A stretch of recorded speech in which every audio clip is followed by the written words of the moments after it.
और 300 से लेकर 1000 तक सीटें हो सकती हैं। जैसे अभी पिछला एग्जाम जो होने जा रहा है कैंसिल हो गया था, फिर से होगा। 67वीं 67th कहलाता है, इसमें 800 प्लस सीटें थी। और अब जो 68वीं आएगा, सीटों की संख्या अभी पता नहीं है, लेकिन जो 68वीं नेक्स्ट बीपीएससी होगा जिसके बाद हम सभी करते हैं, उसमें भी 300 से ज्यादा 1000 तक सीटें हो सकती हैं। तो इतने लोग हर साल घर बैठे अच्छी तैयारी करके ऑफिसर बनते हैं। कई बार हमें जानकारी नहीं होती है, इसलिए हमें पता ही नहीं चलता कि ये वैकेंसी कब आती है, कैसे आयोजित होती है, क्या सिलेबस है, कैसे पढ़ना है, और क्या कुछ इसमें ऐसा भी है जिसे हम घर बैठे तैयारी करके निकाल सकते हैं, केवल जानकारी की कमी। तो आज हम सभी बात करेंगे।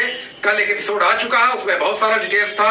आज हम लोग बुक लिस्ट की सबसे पहले बात करेंगे, और उससे पहले आपको हम 5 दिन दे रहे हैं। आज 9 तारीख है, 14 तारीख से ये स्टार्ट हो जाएगा कोर्स।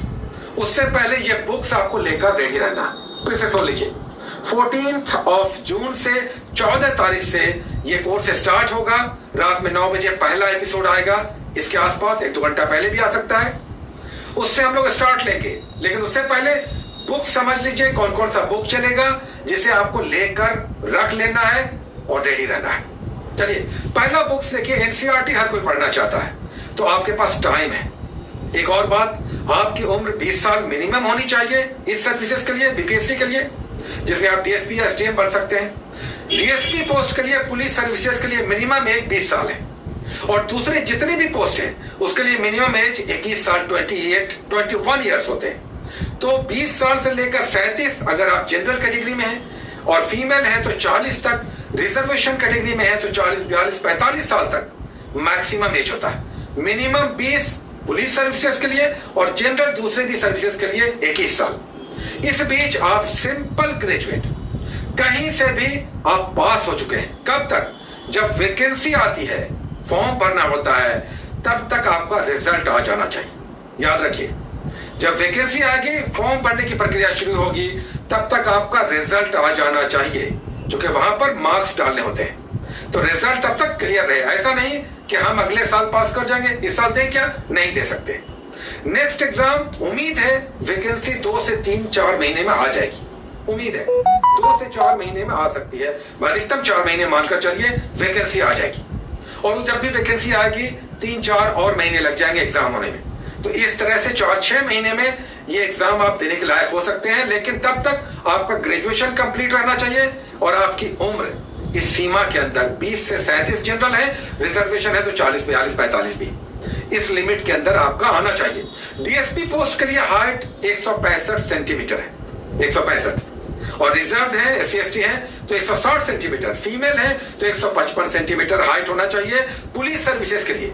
जनरल दूसरे सारी सर्विसेज के लिए कोई भी हाइट का या कोई भी वेट का, किसी भी तरह का कोई कंपल्शन नहीं है। और भी कुछ पैरामीटर्स हैं, वो सब सिलेबस में डिटेल्स में लिखा होता है, वो आपको एक लेना होगा। एनीवे, चलिए हम लोग स्टार्ट ले रहे हैं। बुक्स को सबसे पहले देख लेते हैं। एनसीईआरटी से हम स्टार्ट लेंगे, क्योंकि एनसीईआरटी हर एग्जाम के लिए पढ़ना अनिवार्य है। तो अब आपके पास टाइम है, इसलिए हमने एनसीईआरटी को इसमें रखा है। स्टार्ट कहां से लें? 6th का, 6ठी से स्टार्ट लेंगे, 12वीं तक एनसीईआरटी कंप्लीट करना है। आपको अभी एनफ टाइम मिलेगा, हड़बड़ाना नहीं है, आराम से पढ़ाई आगे बढ़ेगी। आप अपने घर पे 2 घंटे भी पढ़ते हैं या पढ़ती हैं तो भी काम चलेगा, लेकिन कम से कम 2 घंटे चाहिए मैक्सिमम। आप जितना कर लें, हम आपको एक सिलेबस देंगे, होमवर्क देंगे, डेली का आएगा, इसे आपको करना होगा। बीच बीच में आपका टेस्ट भी हम लेंगे। तो ये सब चलेगा 14 तारीख से। 14 तारीख को पहला एपिसोड आएगा, इंट्रोडक्टरी होगा, आगे की डिटेल्स होंगी। आज से 5 दिन आपको हम टाइम दे रहे हैं, ये सारा बुक्स लेकर आपको रख लेना है। पहला एनसीईआरटी, एनसीईआरटी का क्या चलेगा? 6ठी से स्टार्ट लेंगे, 6 से 3 बुक चलेगा, जिसमें हिस्ट्री होगा, साइंस होगा, ज्योग्राफी होगा। सुन लीजिए, पॉलिटी हम नहीं चलाएंगे 6ठी का, 6th 7th का पॉलिटी हम नहीं चलाएंगे, आप उसे स्किप कर सकते हैं, अपने से पढ़ना चाहें पढ़ सकते हैं। हम चलाएंगे 3 एनसीईआरटी के बुक्स, 6ठी का, 6th का, उससे स्टार्ट ले रहे हैं, और फिर धीरे धीरे उससे आगे बढ़ेंगे। अभी हड़बड़ाना नहीं है, इसमें टाइम है। तो ये 6th क्लास के 3 बुक्स आपको लेकर रखना है मिनिमम। संभव हो तो 7th का भी ले लीजिए, लेकिन अभी 6ठी का, 6th का 3 बुक्स आपको एनसीईआरटी का लेना है, जिसमें हिस्ट्री देख लीजिए, और इंग्लिश और हिंदी दोनों चलेगा। जिसमें भी आप कन्वीनियंट हैं दोनों रखिए। हम सारे बुक्स का इंग्लिश वर्जन भी आपको बता रहे हैं, सबका इंग्लिश वर्जन भी मौजूद है। हाँ, मेरा मीडियम बताने का, बोलने का, क्वेश्चंस का, जो हम क्वेश्चंस देंगे, आपका टेस्ट लेंगे, तो वो सब हिंदी मीडियम होगा, है ना, ये बात समझ लीजिए। हमारा मीडियम हिंदी होगा, लेकिन हम आपको लेकर चलेंगे। आपका इंग्लिश मीडियम बुक्स भी यहाँ पर एप्लीकेबल है, सबका इंग्लिश वर्जन भी है, सारे बुक्स का। इसे कैसे पढ़ना, कैसे लेकर चलेंगे, आगे सब बात होती रहेगी। अभी 6th का ये हिंदी और इंग्लिश जो भी आपको लेना है, एक बुक हिस्ट्री का आपको लेना है, छठा का। उसके बाद नेक्स्ट है ज्योग्राफी। देखिए ज्योग्राफी आप देख लीजिए। ज्योग्राफी का ये इंग्लिश और हिंदी दोनों है, जो भी आप चाहें कोई एक जिस मीडियम में आप हैं ले लीजिएगा। और एक साइंस का देख लीजिए। साइंस का ये साइंस विज्ञान चलेगा, हिंदी और इंग्लिश दोनों मीडियम में। तो ये 3 एनसीईआरटी के बुक 6th से हम लोग स्टार्ट ले रहे हैं। उसका 7th 8th 9th 12th भी चलेगा। अभी छठी से हम लोग स्टार्ट लेंगे।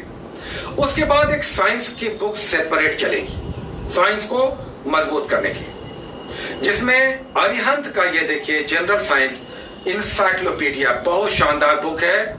ये बुक हम चलाएंगे, बहुत बहुत अच्छी बुक है। इसमें नया और पुराना एडिशन दोनों आपको मिल रहा होगा। ये वाला नया एडिशन है, ये अभी लेटेस्ट न्यू एडिशन है। हम अगर संभव हो तो आपको इसी को लेना है।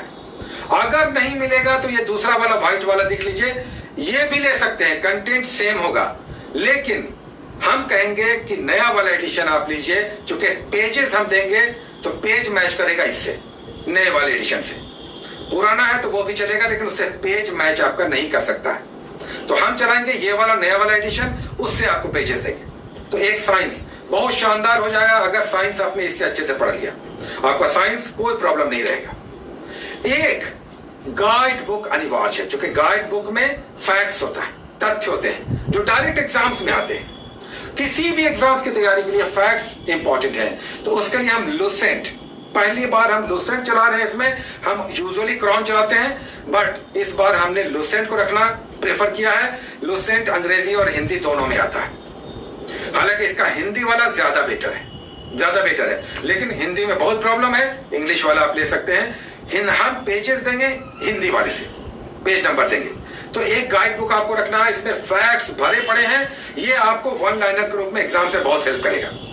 और एक उसके बाद अखबार, पेपर आपको पढ़ना है। पेपर एक कोई भी, अगर संभव हो, एक्सेप्ट की बहुत मजबूरी है, हमसे ये नहीं हो सकेगा। हमारे यहाँ पेपर नहीं आता, हमारे यहाँ आता ही नहीं है। हमारी कॉलोनी, हमारे गांव में भी पेपर अखबार नहीं आता, तब छोड़ दीजिए। लेकिन करंट अफेयर्स के लिए अखबार या पेपर का रिप्लेसमेंट नहीं है। आप कितना ही वार्षिकांक की अर्ली बुक पढ़ लीजिए, कितना ही मैगजीन्स पढ़ लीजिए, बट डेली जो अखबार और पेपर आप पढ़ते हैं उसका तोड़ नहीं है। और इसीलिए करंट अफेयर्स कभी कभी धोखा देता है, क्योंकि अधिकतर स्टूडेंट्स अखबार नहीं पढ़ते, वार्षिकी या ईयरली मैगजीन पढ़ते हैं, उसे बहुत सारा क्वेश्चन छूट जाता है। तो एक अखबार अगर आपने नहीं लिया है और लेना चाह रहे हैं या चाह रही हैं, तब दैनिक भास्कर हिंदी में लीजिए और टाइम्स ऑफ इंडिया इंग्लिश में लीजिए। हालांकि इंग्लिश में फिर वहां हम गाइड नहीं करेंगे, हमारा सारा मीडियम हिंदी होगा। हम पैरेलल इंग्लिश इसलिए बोल रहे हैं कि आप उसे लेकर हम उसका डिस्कशन भी करेंगे, उसकी चर्चाएं करेंगे, लेकिन पेज नंबर हिंदी से देंगे। अखबार अगर आपने नहीं लिया है तो Dainik Bhaskar is the best. अगर आपके पास कोई और अखबार आता है पहले से, उसी को पढ़िए, कोई भी अखबार खराब नहीं है। और इसमें दैनिक जागरण हो सकता है, हिंदुस्तान हो सकता है, प्रभात खबर हो सकता है। हाय, माई सेल्फ पूजा। मेरे लिए गवर्नमेंट एग्जाम की तैयारी करना बिल्कुल आसान नहीं। कोई भी एक पेपर लेकिन आपको पढ़ना चाहिए। कैसे पेपर पढ़ना ये भी हम बताते चलेंगे, लेकिन हम तो दैनिक भास्कर का बताएंगे। हम दैनिक भास्कर लेते हैं और एक हिंदुस्तान भी लेते हैं, बट हम यूजुअली